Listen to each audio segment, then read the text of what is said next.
Bien, alors, suite et fin de nos aventures métropolitaines. Dernière sous-partie, bon, on a vu que donc, la ville française s'étalait, que la ville française était assez compartimentée, que ce soit dans ses activités ou dans le domaine un peu plus social. Et on va voir que dans un troisième temps, bah, on essaye justement de contrecarrer un petit peu ces aspects qui deviennent un peu des problèmes quand même. Donc on va essayer de mettre en place des choses qui ont pour objectif d'atténuer un peu cette situation. Je dis bien atténuer parce qu'on ne va pas révolutionner les choses. Donc les politiques d'aménagement urbain. Alors, première chose, ça fait référence à ce qu'on a vu dans la première partie, la macrocéphalie urbaine, hein, l'extrême domination de Paris sur le reste du territoire. Ouais. Pardon, vous voyez que l'État a développé 22 métropoles d'équilibre. Alors elles existaient, hein, ces villes-là existaient, mais on va leur donner de l'argent pour leur permettre d'augmenter un petit peu leur,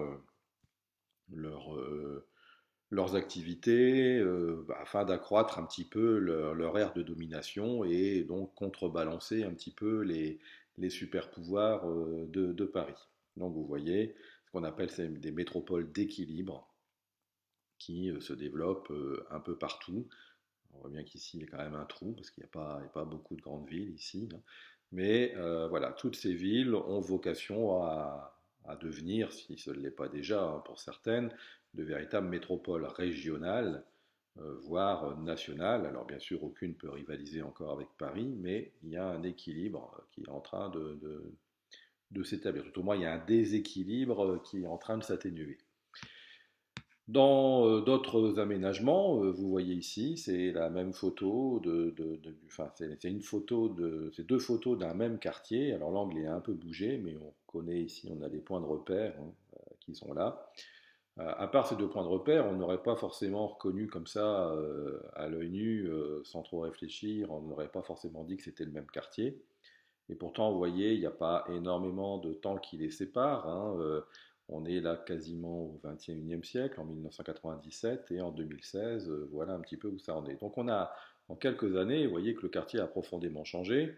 On a supprimé, on a fait exploser, hein, tout simplement, ces grandes barres de logements et ces grandes tours aussi, hein. L'objectif étant un peu de dédensifier en quelque sorte le quartier avec, voilà, vous imaginez, hein, ici il y a plusieurs centaines d'appartements hein, par bloc, hein, donc on avait beaucoup de population qui était concentrée sur ce quartier, ce qui probablement, encore une fois, devait générer un certain nombre de tensions, et donc vous voyez que ces grandes barres d'appartements ont disparu au profit d'appartements à taille beaucoup plus réduite, hein, je ne sais pas, peut-être de 3 étages, 4 peut-être, mais pas beaucoup plus. Et puis vous avez même ici des quartiers de pavillons individuels avec des petits jardins. Donc le quartier a vraiment beaucoup évolué. Alors, certains me diront, ceux qui ne sont pas encore endormis, que on a du mal à imaginer que la population qui vivait là maintenant vit là, puisqu'on peut vous rendre compte que euh, les habitations ici sont beaucoup moins nombreuses que celles d'ici, hein. Donc ça sous-entend effectivement que tout le monde n'a pas été relogé ici et qu'une bonne partie de cette population a dû aller s'installer, a dû s'installer ailleurs, hein. Et donc certaines critiques hein, se font en disant bah voilà c'est cet embellissement de quartier, cet aménagement du territoire bah, permet à la ville de peut-être se débarrasser de ces éléments les plus pauvres et de leur dire d'aller voir un petit peu plus loin. Donc voilà, alors c'est pas tout à fait faux, c'est pas tout à fait vrai, on va en reparler après, mais en tout cas c'est une réalité, tous les gens qui habitaient là n'habitent plus là. Donc si on résume ben, ce que je vous ai dit, on a donc des métropoles, donc on développe donc, hein, on fait une politique à l'avantage de métropoles qui voilà, essayent de renforcer leur rang et donc de contrebalancer un petit peu le pouvoir de Paris.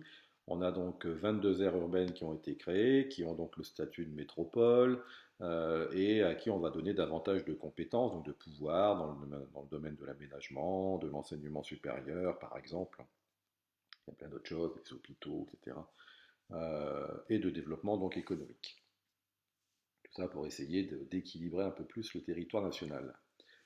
Ces métropoles, elles essayent de multiplier les opérations séduction pour attirer de la population, pour attirer des investisseurs qui vont venir acheter des parcelles de terrain pour construire des maisons, pour construire des appartements, pour construire des magasins, pour construire je ne sais quoi, des activités, enfin des lieux d'activité, des centres commerciaux ou des magasins. Donc voilà, les villes rivalisent un petit peu de com hein, pour essayer de montrer que c'est super de venir habiter chez eux. Alors on en a vu un exemple hein, dans l'étude sur Amiens.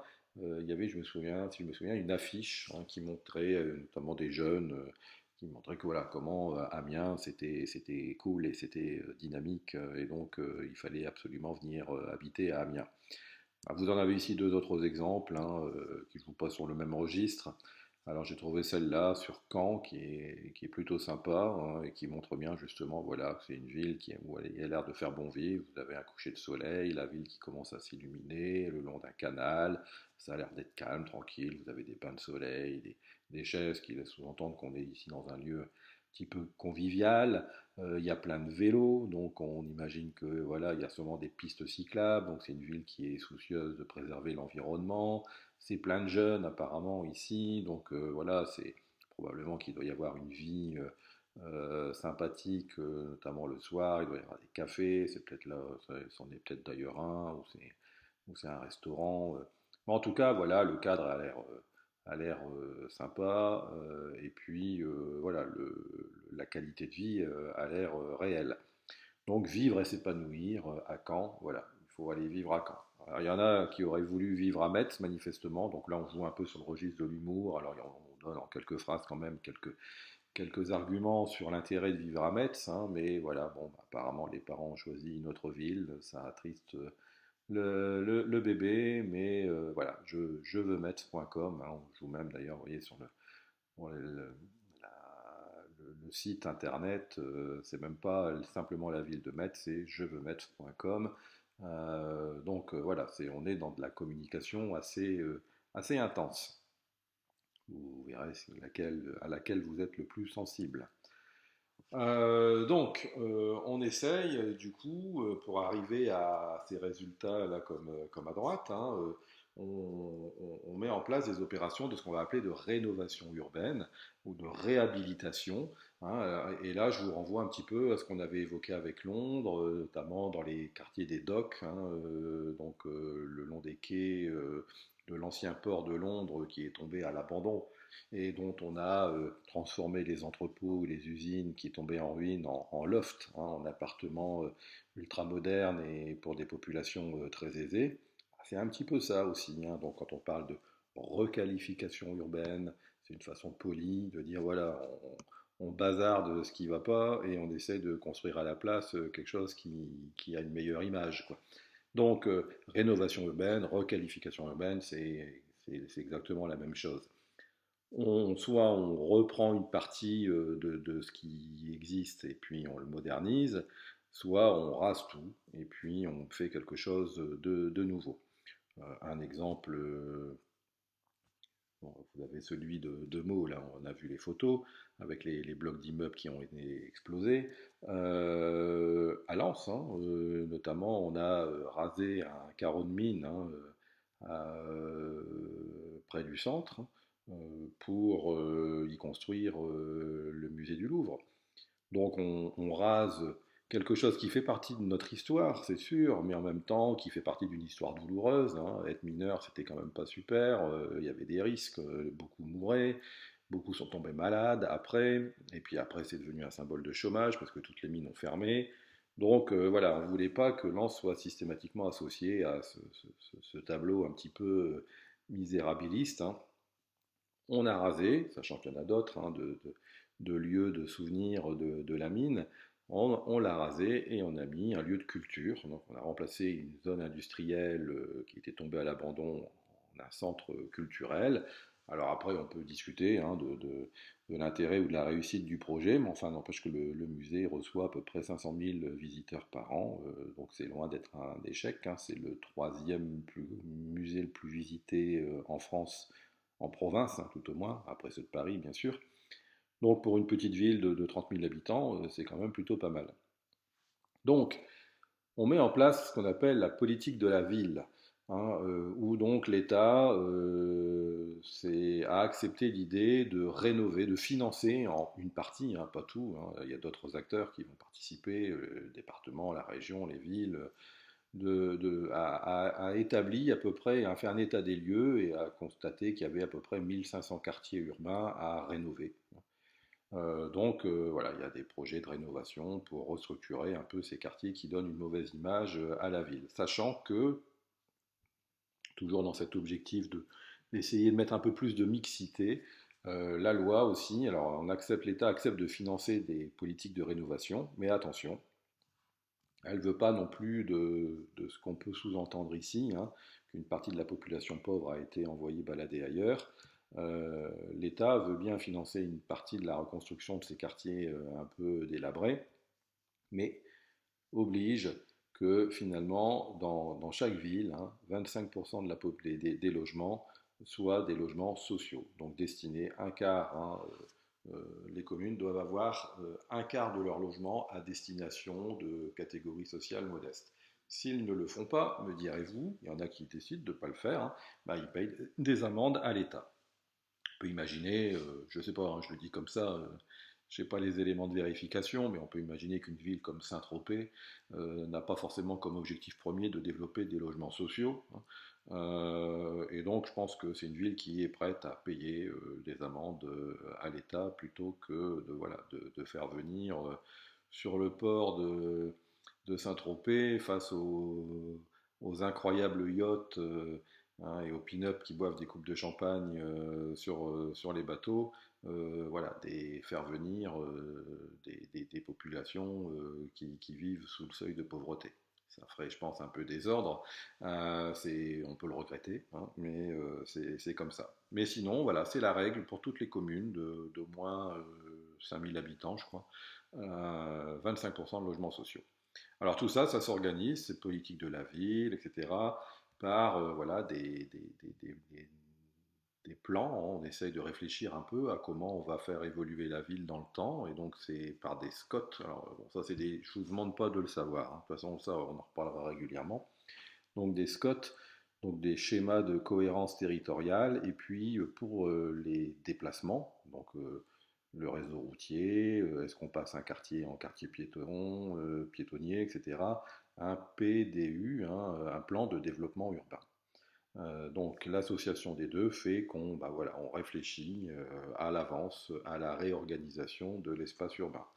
Qu'est-ce qu'on va changer, qu'est-ce qu'on va aménager, qu'est-ce qu'on va garder, est-ce que cette rue, on la met à sens unique, est-ce que cette rue, elle devient piétonne, est-ce que cette rue, on met un déplacement payant, enfin un stationnement payant, voilà, est-ce que cet endroit-là, on va en faire un parc, voilà, c'est toutes ces réflexions qui se font, qui sont menées au sein de la ville pour, voilà, aménager, embellir la ville. Un exemple. Vous voyez, donc à Rungis, en banlieue parisienne, un terrain vraiment à l'abandon en 2007, vous voyez, qui maintenant est comme ça. Alors on voit bien qu'il y a les bases identiques, hein, bon, on imagine que ça a dû être un petit peu rénové, mais les immeubles sont là. Par contre, après, le reste est méconnaissable. Alors là, vous avez probablement un axe routier, possible. C'est même pas sûr, c'est peut-être un espace piéton, hein. Et puis là, vous avez bah, là aussi espace piéton ou alors pour les vélos, avec donc voilà, un parc, et puis quelques immeubles plus modernes, mais encore une fois avec une hauteur assez modeste hein, pour pas nuire voilà, à la qualité du paysage. Donc on peut dire que voilà, là, quand je reviens ici, hein, cette politique de la ville, elle a quand même des effets positifs. – – – – – – – – – – – – – – – – – – – – – – – – – – – – – – – – – – – – – – – – – – – – – – – – – – – – – – – – – – – – – – – – – – – – – – – – – – – – – – – – – – – – – – – – – – – – – – – – – – – – – – – – – – – – – – – – – – – – – –– ––– – – – – – – – – – – – – – – – – – – – – – – – – – – – – – – – – – – – – – – – – – – – – – – – – – – – – – – – – – – – – – – – – – – – – – – – – – – – – – – – – – – – – – – – – – – – – – – – – – – – – – – – – – – – – – – – – – – – – – – – – – –– Et donc, dans toujours ces politiques d'aménagement urbain, hein, on constate aussi que dans les villes petites et moyennes, on l'avait vu dans la photo d'introduction, hein, je crois que je vous avais mis la grande arche de la Défense et puis un centre-ville d'Auxerre. Le centre-ville d'Auxerre, on voyait que les boutiques, tout au moins celles en premier plan, étaient fermées. Donc dans les petites villes et puis les villes moyennes, hein, on constate quand même que le pourcentage de commerce fermé tout le monde, est plus important que dans les grandes villes, hein. Et donc, vous voyez, hein, ce taux de fermeture est inférieur à 10% dans les grandes villes, il est entre 10 et 25% dans les villes moyennes. Alors, il est sûr que dans les villes moyennes, les magasins ont du mal à faire face à la concurrence des supermarchés. Ce qui est un petit peu moins le cas dans les grandes villes, parce que si vous prenez les petits commerces dans les grandes villes, comme Lille, dans le Vieux-Lille, ou bien à Paris, ces petits commerces sont quand même plutôt des commerces de luxe, et touchent donc une clientèle qui vient faire ces magasins-là, et qu'on ne va pas trouver dans les centres commerciaux. Alors qu'il est possible que dans les petites villes ou les villes moyennes, les magasins vendent des produits de même gamme, hein, ou de même type que ce qu'on peut trouver dans les centres commerciaux, et donc probablement un peu moins cher. Et donc la concurrence, elle est plus vive. Alors qu'on ne peut pas dire que les Kiabi dans les centres commerciaux fassent concurrence à un magasin Hermès dans le 5e arrondissement de Paris, quoi. Donc voilà pourquoi les petits magasins ferment plus facilement dans les petites et moyennes villes. Et donc du coup, il faut essayer de faire quelque chose pour ce petit commerce. Alors il y avait deux stratégies, alors qui s'opposent peut-être, ou tout au moins qui ne voient pas l'avenir de la même manière. Il y a ceux qui disent qu'il faut, dans ces cas-là, condamner le centre-ville, notamment le condamner à la voiture, et obliger les gens à venir à pied, hein, ce qui va les obliger à se balader dans le centre-ville, de passer devant des petits magasins, peut-être y rentrer et de faire des achats. Alors que ceux qui passent en voiture, des fois, passent, s'arrêtent pas ou s'arrêtent juste devant le magasin où ils veulent aller et s'en vont. Alors que, voilà, en incitant les gens à flâner dans le centre-ville, ça peut éventuellement inciter des gens à acheter des choses qu'ils n'avaient peut-être pas pensé forcément acheter en arrivant. Donc, fermer le centre-ville, c'est quand même un acte politique fort, hein, le fermer aux voitures. Comme je vous ai dit tout à l'heure, les gens sont assez attachés à leur voiture, hein. Donc ça a grincé des dents, hein, quand même quand certaines villes ont fait ça. Alors la première qui a fait ça, et c'est pas une petite ville, hein, mais qui a été vraiment un modèle, c'est Strasbourg. Strasbourg, peut-être certains d'entre vous sont allés, c'est quasiment inaccessible maintenant en voiture le centre-ville. Par contre, on incite les gens à garer leurs voitures dans des parkings extérieurs, donc en périphérie de la ville. Et quand vous payez votre place de parking, on vous donne aussi en échange un ticket aller-retour en tram, parce qu'il y a le tramway à Strasbourg, et ce tram, il passe par tous les parkings, et il amène au centre-ville. Donc vous garez votre voiture sur un parking, vous payez votre parking, vous recevez un ticket de tram, vous prenez le tram et vous arrivez dans le centre, et là vous êtes à pied, et vous pouvez vous balader tranquillement dans le centre-ville. Voilà, donc ça c'est une option. Dans des plus petites villes, alors bon, excusez-moi, vous allez dire que j'en parle souvent, mais bon, je prends les exemples que je connais, parce que je connais pas non plus tout, loin de là, mon Dieu. Euh, à Arras, la ville a essayé de développer quelque chose un peu dans ce sens. Euh, Bon, c'est une ville moyenne, hein, donc forcément, il n'y a pas forcément énormément de place pour se garer dans le centre, donc c'est vite surchargé et c'est vite tendu. Donc du coup, la ville, la municipalité a développé elle aussi des parkings un petit peu en périphérie. Et là, il n'y a pas de tramway parce que la ville est trop petite pour mettre en place un tramway, mais ils ont mis en place un petit bus électrique. Donc du coup, voilà, ça pollue moins. Et pareil, ce petit bus électrique fait le tour des parkings et passe par le centre-ville pour déposer les gens qui se sont garés à l'extérieur. Donc c'est un choix, c'est-à-dire vous pouvez vous garer sur des parkings extérieurs gratuits, vous prenez un bus électrique gratuit qui vous amène dans le centre. Si vous voulez pas, libre à vous, hein, il n'y a rien qui vous l'empêche. On peut toujours aller en centre-ville en voiture, mais là c'est parking payant et c'est généralement assez cher pour dissuader les gens. Donc voilà, c'est un choix.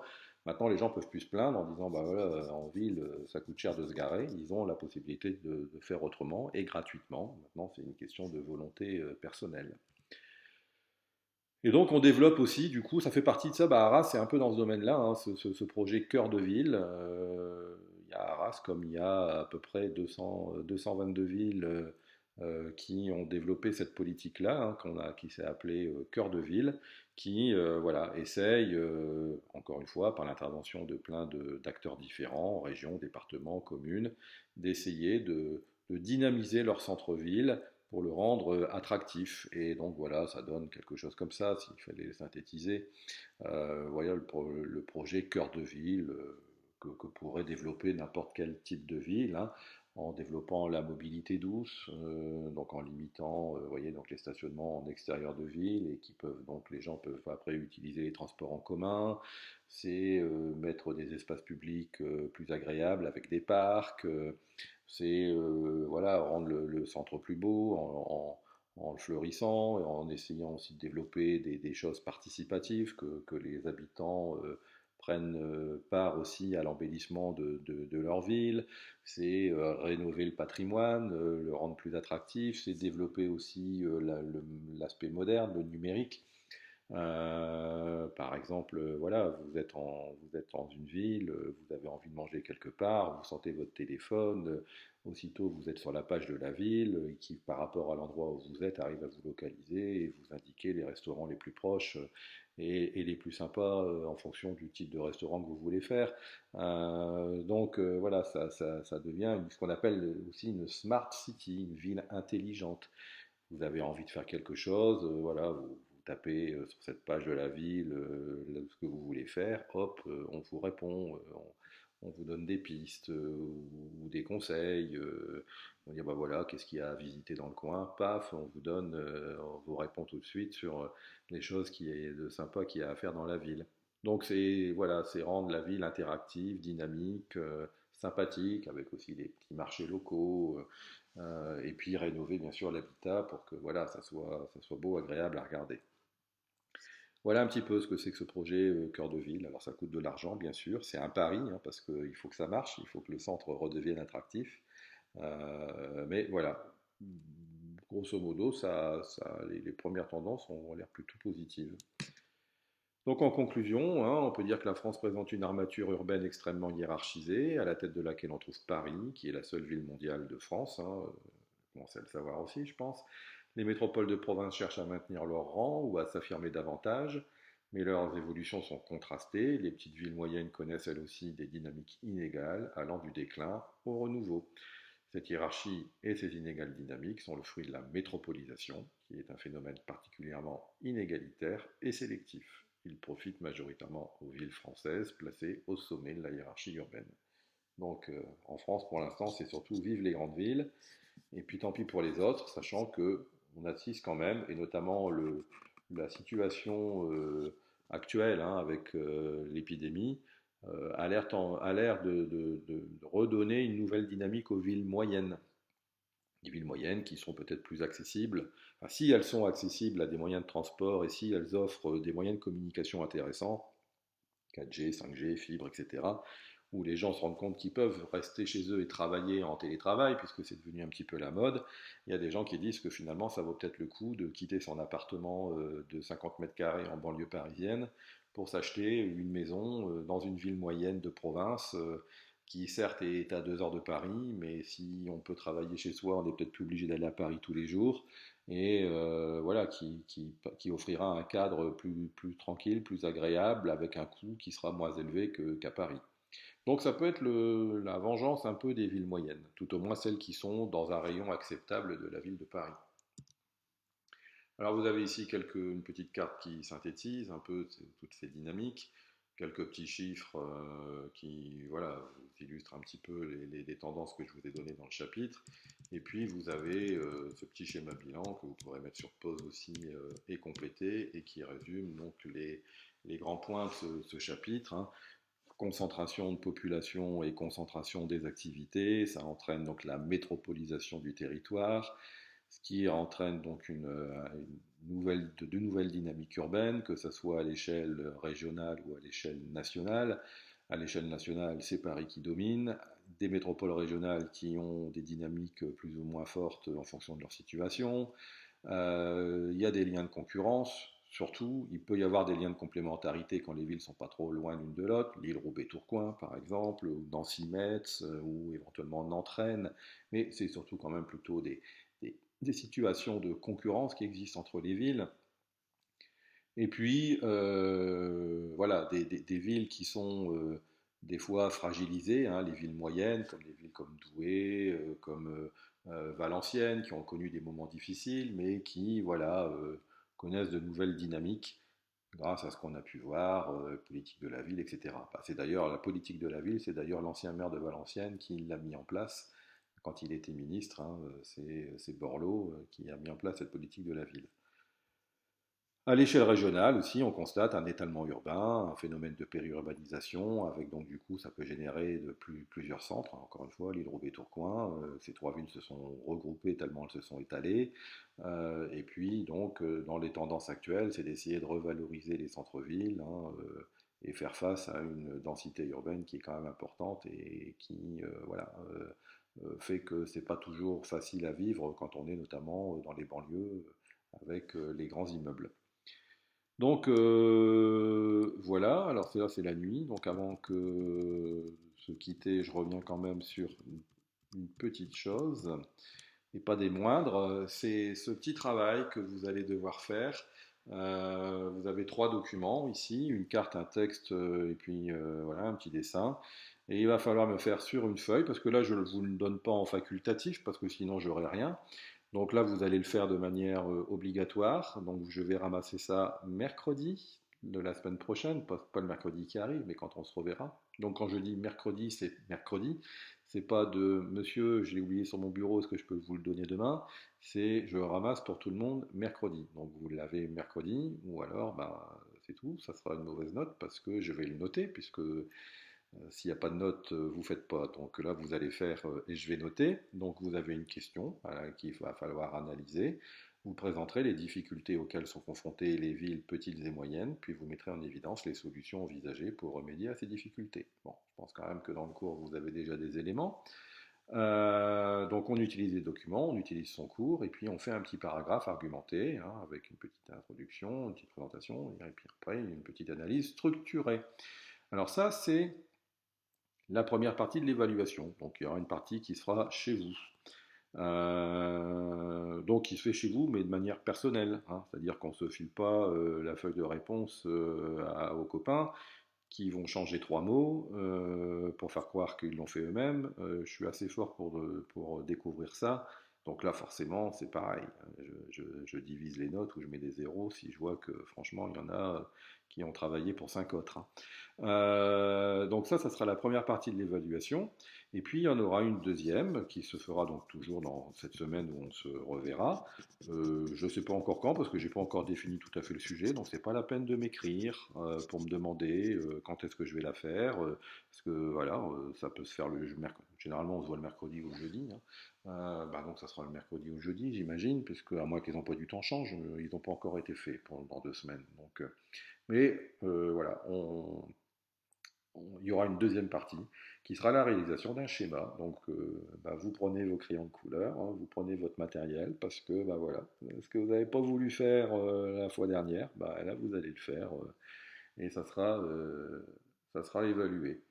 Donc voilà, ça sera votre première note du deuxième trimestre, une partie analyse de doc et une partie réalisation d'un schéma. Donc voilà, là-dessus on est au clair, hein. Donc vous complétez le cours, vous le revoyez, vous faites cette analyse de doc, vous n'oubliez pas de faire la carte de la fin de la première partie, et puis vous me ramenez cette analyse de doc, et ensuite on fera donc la deuxième partie, donc un schéma qui sera noté, donc ça fera une note sur 20 avec vos deux travaux. Et puis n'oubliez pas, perdez pas de vue non plus le MC, hein, où je vous donnerai une heure encore dans la semaine où on se verra, je vous accorderai encore une heure. Mais ensuite, bah, le travail il devra être fini hein, avant les vacances, avant la fin de la semaine, car je les ramasserai et je les évaluerai aussi. Donc ça sera votre deuxième note. Voilà un petit peu le programme des festivités. Voilà, donc on fera un point quand même vite fait, hein, peut-être pas forcément une heure, mais en fin de semaine,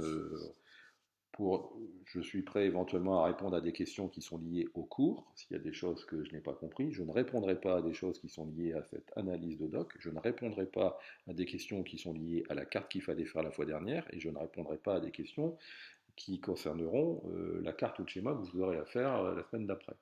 Il fallait s'activer avant les gars, hein. Donc voilà un petit peu ce que vous avez à faire cette semaine. Donc je vous souhaite bon courage et puis je vous écris prochainement, enfin je vous mets toutes les consignes sur École Directe et puis je vous écris en début de semaine pour vous fixer un moment pour éventuellement faire le point sur le cours pour savoir s'il y a des questions auxquelles je peux vous répondre. Voilà, bonne soirée. Il est tard pour moi. Il doit être, je regarde l'heure, 11h15. On est dimanche. Voilà, mon week-end s'achève avec vous. Allez, à très bientôt.